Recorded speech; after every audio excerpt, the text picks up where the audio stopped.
اسی لیے میں علامہ شبلی کی تحریروں کی روشنی تو اگر یہ دیکھا جائے تو اور کہ حل تلاش کیا جائے ان کی تحریروں کی روشنی میں آج کے دور میں تو بہت کچھ مسائل جیسے کہ ہمارے مقررین نے بہت سی اشارہ کیا اپنی باتوں کو لکھا ہے تو میں سمجھتا ہوں کہ بہت حد تک اس پر تھوڑا سا قابو کیا جا سکتا ہے. اسی لیے میں چھوٹا سا مقالہ ہے. علامہ شبلی ایسی عظیم سیاسی مفکر مدبر مصلح شاعر ادیب کثیر الجہاد جامع کمالات شخصیت جس کو عہد جدید کا معلم ہونے کا شرف حاصل ہے بطور سید سلیمان ندوی جس نے مسلمانوں کے نوازی زندگی کو نشست ثانیہ عطا کی جس نے اسلامی علوم و فنون و تاریخ و تمدن کی شاندار واقعات اور اہم کارناموں کو ابنائے زمانہ کے سامنے پیش کیا جس نے اپنے سامنے اور اپنے بعد بھی علماء کا ایسا گروہ پیدا کیا جو اس نئے زمانے میں اسلام کی نئی ضروریات کو پورا کیا. لیکن اس کے بعد بہت کم ایسا ہوا کہ جو اس ضروریات کو پورا کیا. عالم علماء تو بہت ہیں لیکن ان ضروریات کا جو آج کل کے دور میں پیدا ہو رہی ہے ہم وہاں تک نہیں پہنچ پا رہے نہ وہاں تک ہماری سوچ ہے. یہ تھا علامہ شبلی نعمانی کی شخصیت بڑا کمی تھی. وہ فارسی عربی زبانوں کے عالم سوانح نگاروں کے جدید درس کے بانی علوم مشرقیہ کے بارے میں اطلاع تھے.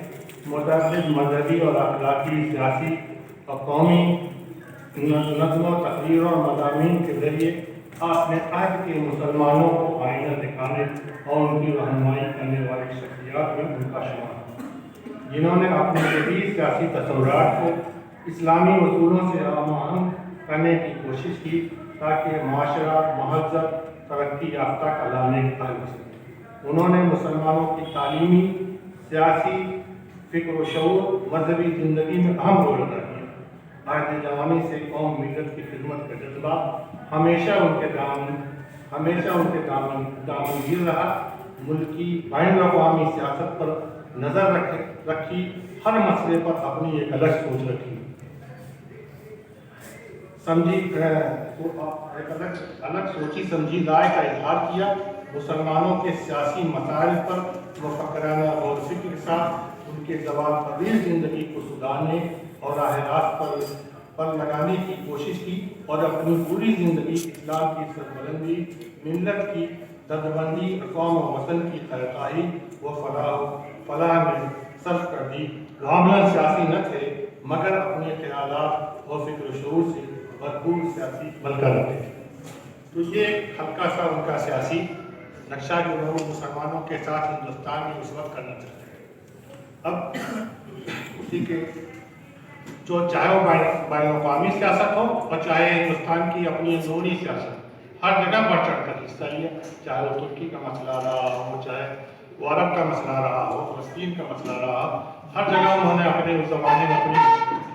علامہ شبلی نعمانی ہندوستان اور بین الاقوامی سیاست پر گہری نظر رکھنے کے ساتھ اور اس کے نواز بھی تھے.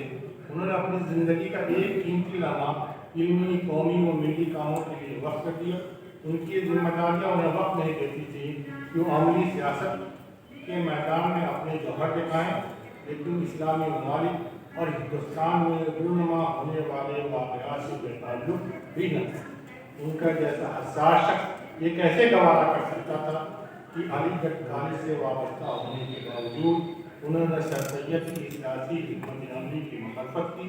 ان کی مرضی کے برخلاف ملکی اور غیر ملکی سیاست میں حصہ لیا اور اپنی رائے و ارادے میں ہمیشہ مکمل آزادی پسند تھی.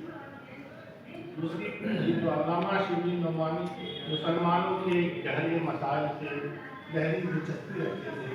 ان کے حالات سے کافی فکرمند رہا کرتے تھے.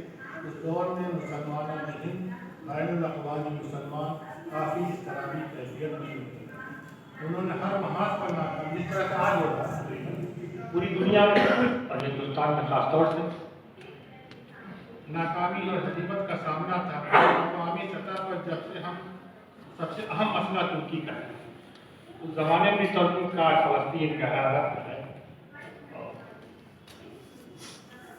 सैनोनी हुकूमतें उसके ऊपर कब्जा और तसल्लुत जमाना चाहती थी। सियासी और अस्करी ताकत और कुव्वत के जोर पर अपनी साम्राज्यी मंसूबों को अमली जामा पहनाने के बहाने तलाश कर रही थी। अपनी जदीद अस्करी ताकत की बदौलत उनको कामयाबी भी मिल रही थी। यूरोपियन हुकूमतों की मुस्लिम सल्तनत के खिलाफ दुश्मनी दरअसल इस्लाम से दुश्मनी थी। इसलिए सारी हिंदुस्तान में मुसलमानों के लिए अंग्रेज़ों की मुखालफत लाज़िम थी। अल्लामा शफी मोहम्मद नोमानी एक वसीले इंसान थे।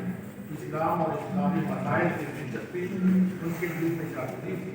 उनके जैसा मुफक्किर इस बात को महसूस कर रहा था कि अगर ये ताकतें अपनी मकासद में किसी हद तक कामयाब हो गई तो पूरी इस्लामी दुनिया में उनकी हुकूमत हो जाएगी और मकामात मुक़द्दसा की मौजूदगी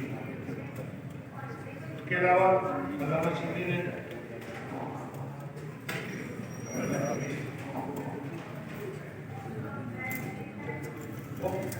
वो पहले अल्लामा शिबली नोमानी मुल्की वो कौमी मसाइल के बारे में बराबर गौर करते रहे और हमारे आज के दौर के लोगों को भी गौर करना चाहिए और उस पर सेमिनार के जरिए से या खुद उस पर जा करके उसकी रहनुमाई करना चाहिए लोगों की, जैसे अल्लामा शिबली नोमानी करते। गौर फिक्र करते वो सियासी न थे, लेकिन दीगर कौम परस्त और महरिबान वतन की तरह उनके हसास दिल ने मजबूर किया कि अमला न सही तो अपने कलम और दौर खिताबत की ताकत से इस काम को अंजाम दे। वो खुद को इससे अलग न रख सके और मुसलमानों के अंदर सियासी बेदारी और फिक्र शोर पैदा करने में बढ़ चढ़ के हिस्सा लिया। कोटेशन है कि मौलाना तुफैल अहमद इस सियासी कामों में हिस्सा लेने वालों में अब तक ज़्यादातर नाम जदीद तालीम याफ्ता असहाब पे आते हैं, मगर अजीब बात है कि जब से मुसलमान फ़िरका वाराना सियासत में दाखिल हुए कदीम तालीम याफ्तान का हिस्सा इसमें नुमाया हो गया, बल्कि उन्होंने ही फ़िरका परस्ती के दर्जा से निकालने में ख़ास काम किया, जिनमें सबसे अव्वल नाम मौलाना शफी का। वो पहले शख्स थे जिन्होंने कौमी और सियासी मसाइल को अपने कलम के जौहर देखा है। वो आज़ादी ने अपनी राय की आवाम के सामने रखी। ये उनका सियासी फिक्र शुरू था कि वक्त के सुलगते सियासी मसलों पर जिस चक्की ली जमहूरियत की दावत दी, कांग्रेस की हिमायत की, हिंदू मुस्लिम इत्तेहाद, मुस्लिम लीग के अदायब और सियासी मसलहत का आर्टिकल और नज़में लिखी। हिंदुस्तान में आलमगीर इत्तेहाद के उदाई रहे। तकसीम बंगाल की तंसीर, वाक़े मस्जिद कानपुर, औकाफ, तातीर जुमा जैसे हसास कौमी मसाइल को हुकूमत वक्त के सामने मुदल्लल अंदाज में पेश किया। वो बड़ी हद तक अपनी बातों को मनाने में कामयाब रहे। इसी तरह हर चीज़ का एक है तफसील है। अल्लामा शफी के सियासी अफकार नज़रियात बड़ी हद तक जो कांग्रेस के सिलसिले में उनकी अपनी राय थी छोड़ता हूँ।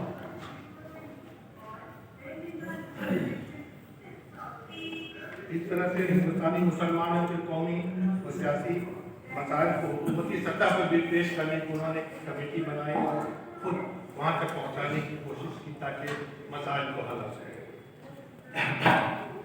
चाहे वो मस्जिद कानपुर का मसला रहा हो, चाहे इस तरह का मसला रहा।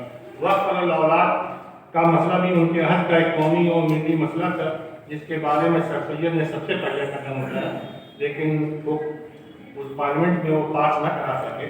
वक्फ खानदानी के नाम से एक मसौदा कानून पेश किया, लेकिन उसको मंजूर कराने में नाकाम रहे। उनके बाद अल्लामा शिबली ने उसका बीड़ा उठाया और अपनी कोशिशों और जद्दोजहद से तजवीज़ मुरतब की, जिसको की संगुनिया के सिलसिले में होने वाले जलसे आम के मौके पर नवंबर 1908 को मजलिस इंतजामिया के उलमा के सामने पेश किया। ये मसला था। इसी तरह मसले वक्फ और औलाद की तरह आम औकाफ इस्लाम में से मुतालिक भी उन्होंने सोचा। एक बहुत बड़ा मसला औकाफ का है, जिसको अभी तक कोई दिलचस्पी कोई नहीं ले रहा। ये भी एक उसी सिलसिले की कड़ी है। वक्फ जो जायदादें हैं वो बड़ी हद तक दूसरों के कब्जे में है, उसको अगर कब्जा के लिए बहुत बड़ा मसला हल हो। तो अल्लामा शिबली ने उस ज़माने में था कि पार्लियामेंट से पास कराया था, सिर्फ नहीं हो रही हैं। इस तरह औकाफ की जायदादें और कसीर रकमें बेकार पड़ी हुई हैं और कौमी कामों में सर्व नहीं हो रही हैं, उनके अच्छे हुस्न इंतजाम की ज़रूरत है। अल्लामा शिबली के दौरान बहुत सी इस्लामी तंजीमों और मुस्लिम लीग वगैरह ने उस तजवीज़ें गवर्नमेंट के पास दे दी, लेकिन खातिर साथ कामयाबी नहीं हुई। लेकिन अल्लामा शिबली ने जनवरी सन 1914 में इस तरह की तहरीक को शुरू किया और फरवरी 1914 में हुकूमत ने औक़ाफ़ के मुतालिक एक याददाश्त शाया की और उनके इंतकाल के बाद उनकी ये तहरीक आगे बढ़ी। अक्सर सूबों में हुकूमत ने उसके मुतालिक सोचना और कानून बनाना शुरू कर दिया। नवाजुमा की तासीर का मसला था, उसको भी उन्होंने मंजूर कराने की कोशिश की और तजवीज़ मान भी दी गई। अगर हम अल्लामा शिबली नुमानी के मुंदरजा बाला नज़रियात और ख़यालात का मुताला करें तो हमें इस बात का बखूबी अंदाज़ा हो जाएगा कि हिंदुस्तान और बैन अक़वामी मुसलमानों के साथ पेश आने वाले वाक़यात और मसाइल पर जिस तरह से उन्होंने इज़हार ख्याल किया और जिस तरह उसको एक तहरीक शक्ल दी और इन तहरीकात में तफावुत में रहे, उनकी सियासी कौमी बसीरत और मिली एहसास का मंदी का वाज़ेह सबूत है। इसमें कोई गुंजाइश नहीं कि अल्लामा मुसलमानों के दिलों में बेदारी और जोश पैदा करने में बड़ी हद तक कामयाब है। उम्मीद है कि हम में से भी कोई, हम नौजवानों में से कोई, आने वाली नस्लों में से कोई अल्लामा शिबली की तरह पैदा हो और उस काम को आगे बढ़ाए, तो इससे बहुत से मसले कुरान और सुन्नत की रोशनी में हल